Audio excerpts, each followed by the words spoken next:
तो आज हमारे पास अन्ना भाऊ साठे की मशहूर किताब है फकीरा, और इस पर एक समीक्षा मिली है हमें, तो हम उसी से समझने की कोशिश करेंगे। देखते हैं कि ये किताब असल में है किस बारे में, क्या है इसकी कहानी, इसका मैसेज। हाँ, ये कहानी है फकीरा नाम के एक नौजवान की, और वो लड़ता है।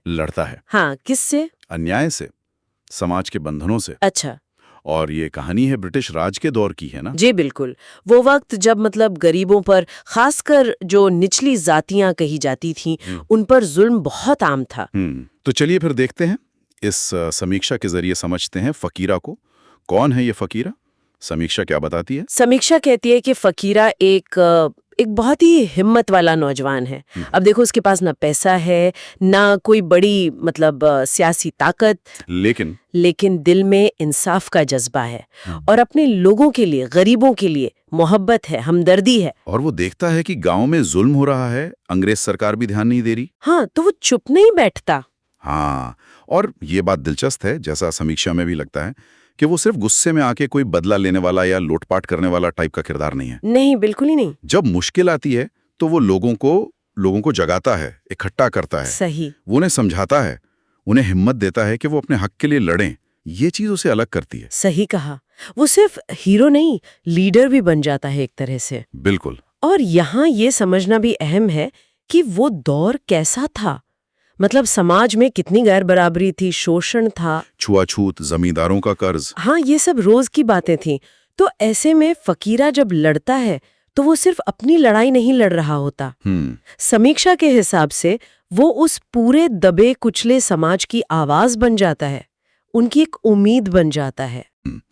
और समीक्षा में एक शब्द इस्तेमाल हुआ है, दलित चेतना, इससे जोड़ा गया है। हाँ। तो इसका मतलब ये हुआ कि ये किताब उस वक्त दलित समाज में जो जागृति आ रही थी अपने हक को लेकर, उसको दिखाती है। हाँ बिल्कुल, दलित चेतना का मतलब ही यही है यहाँ, अपनी हालत को समझना, जो अन्याय हो रहा है उसके खिलाफ खड़े होने की हिम्मत करना, बराबरी का हक मांगना। और फकीरा इसी का प्रतीक है। जी, समीक्षा यही इशारा करती है।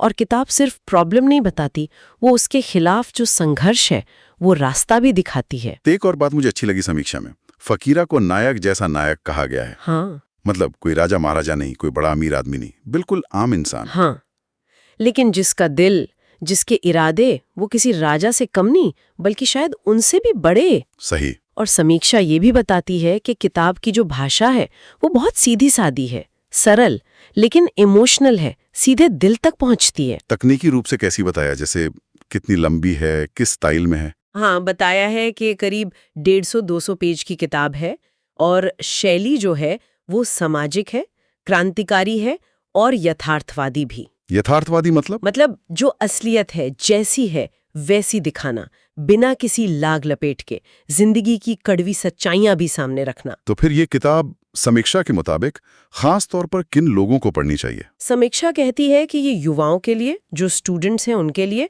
और जो लोग सामाजिक मुद्दों में, सोशल जस्टिस में रुचि रखते हैं, उनके लिए बहुत जरूरी है। क्यों? क्योंकि जो लोग सामाजिक बदलाव के बारे में सोचते हैं, या दलित संघर्ष को समझना चाहते हैं, या असल जिंदगी के हीरो से प्रेरणा लेना चाहते हैं, उनके लिए ये एक बेहतरीन किताब है। ये सिर्फ कहानी नहीं है, ये हमारे इतिहास की, हमारी जमीन की हकीकत को समझने का एक रास्ता है।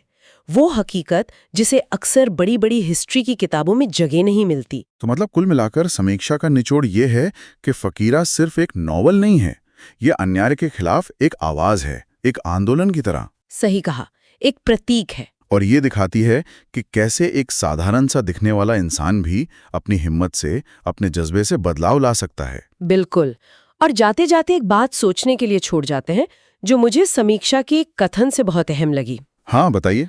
फकीरा ने झुकना नहीं सीखा, उसने सिखाया कि इंसानियत के लिए जीना ही असली धर्म है। गहरा है। हाँ, तो ये हमें सोचने पर मजबूर करता है कि जब हम अपने आसपास अन्याय देखते हैं, मुश्किल हालात देखते हैं, तो हमारा असली धर्म क्या है, हमारा असली कर्तव्य क्या होना चाहिए? वो महज रस्में निभाना है या फिर इंसानियत के साथ खड़ा होना?